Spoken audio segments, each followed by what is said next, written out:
Bide, Yuan Plus. Alors, on m'a dit dans les commentaires, faut dire BYD. Vous croyez vraiment que j'ai que ça à faire de dire BYD, quoi? Bide, c'est plus facile. C'est plus court. C'est plus stylé. Donc c'est le chaînon manquant de la gamme Bide, un SUV compact 100% électrique, plutôt abordable, un profil qui pourrait en faire un des grands gagnants de cette année 2022 sur le marché chinois.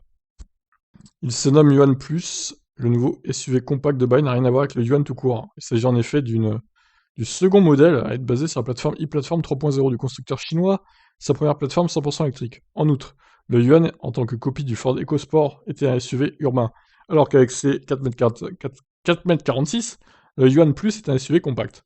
Il vient donc attaquer le cœur du marché chinois par le bas et vient donc idéalement compléter les Song Pro 4,65 m, Song Plus 4,70 m et Tang 4,87 m. Alors, assez compact en longueur, mais 1,88 m de large quand même. Oh là là, bah, il passerait pas dans mon garage celui-là non plus, hein. Son empattement de 2,72 m est assez inhabituel sur ce format de véhicule. Il augure d'une bonne habitabilité aux places arrière, une donnée qui a son importance sur le marché chinois. En matière de style, pas de prise de risque, le Yuan Plus s'appuie sur les recettes qui ont fait le succès des plus grands modèles, comme les Song Plus, Queen Plus ou Han. Alors, les dimensions, 4,46 m, 1,88 m, 1,62 m, on peut arrondir du coup.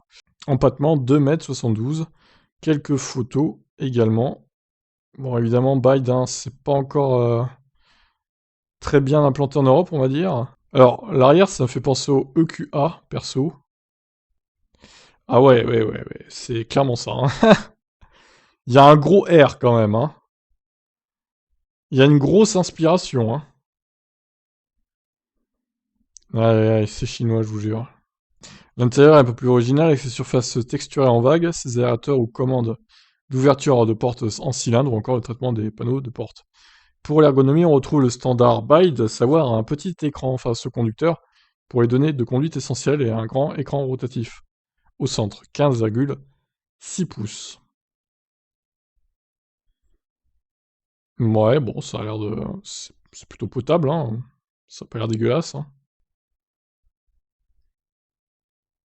Ça va. Il y a un beau toit ouvrant en plus. Toit en verre. Alors, je sais pas s'il est ouvrant pour le coup, mais en tout cas, il est en verre.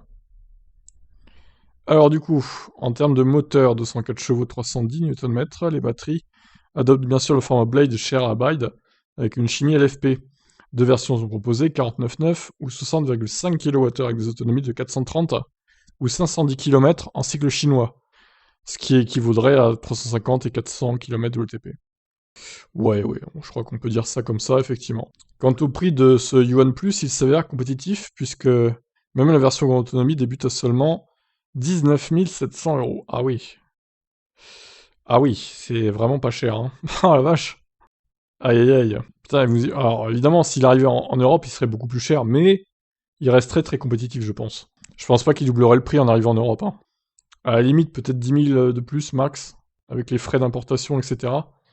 Mais ouais, je pense qu'ils arriveraient à le mettre en dessous des 30 000 euros hors bonus, hein, ce véhicule, hein. Et il ferait très mal à la concurrence, hein, s'il était vendu en France, etc. Bon, pour l'instant, ça n'a pas l'air d'être le cas, donc c'est pas prévu, a priori. Mais attention, dans quelques années, je pense que Bide devrait s'implanter en Europe, hein, pour concurrencer les marques européennes. Bref, à voir, à suivre en tout cas. Il est pas mal, il est pas mal. On n'a pas d'infos sur la recharge, la vitesse de recharge par contre, c'est un peu dommage. Allez, je vous laisse réagir. Qu'est-ce que vous en pensez de ce bail de Yuan Plus? Ciao.